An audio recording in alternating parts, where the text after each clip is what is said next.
Hi friends, నేను మీ నాగలక్ష్మిని. బూందీ లడ్డూతో మేము ముందుకు వచ్చేసాను.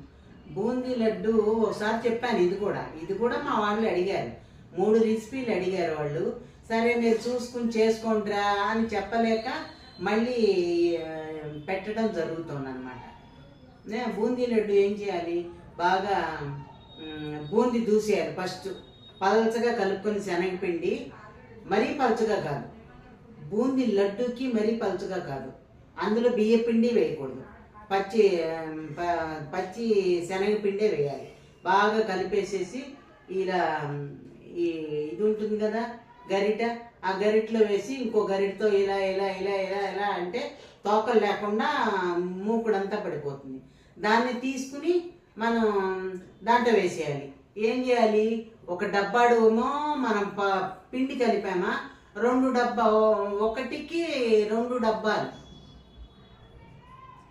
2 డబ్బాలు ఇది పోసుకోండి. పంచదార 1.5 చాలండి. 1.5 పోసుకోండి. 1కి 1.5 పంచదార పోసేసుకుని అది పాకం రానివ్వాలి. మరి ఇలా కాకుండా ఇలా అయితే మెత్తగా వస్తున్నాయి లడ్డూలు. అందుకని కొంచెం గట్టిగా అలాగే పాకం వచ్చేదాకా ఉంచి ఇది అందులో వేసేసేయటం. అందులో వేసేసి అంతా దూసేసి అందులో ఎంత కావాలో. ఇప్పుడు ఇది బూందీ ఉన్నా మనం బూందీ తీసుకుని తింటాం, బూందీ తయారు చేసుకుని తింటాం, ఉప్పు కారం చల్లుకుని. ఉన్నదంతా అందులో వేసేయక్కర్లేదు. దానికి సరిపడా చూసుకుని వేసుకోండి. అదొక బెనిఫిట్ ఉంది దాంట్లో.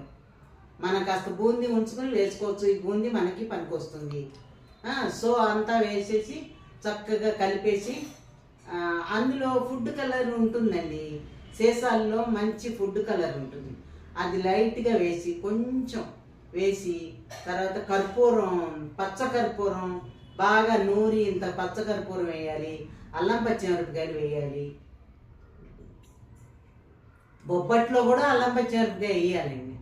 బొబ్బట్లో కూడా ఏముంది, అల్లం పచ్చిమిరపకాయ కాదు, ఇది ఏంటి, యాలక్కాయలు బాగా నూరేసి బొబ్బట్లో వేయాలి.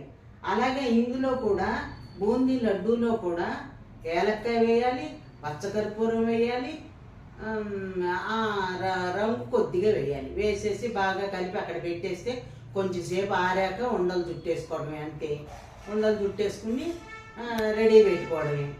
అయిపోయింది, బూందీ లడ్డు రెడీ అయిపోయింది. నచ్చితే లైక్ చేయండి, కామెంట్ చేయండి, సబ్స్క్రైబ్ చేసుకోండి, చేసుకోండి. చివరి వరకు వీడియో చూడండి. Bye bye. కొట్టు మళ్ళీ ఇంకోసారి.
ఇప్పుడు వెళ్ళి పాకం మరి నీటిలో రంగు వేస్తారా, బూందీలో రంగు?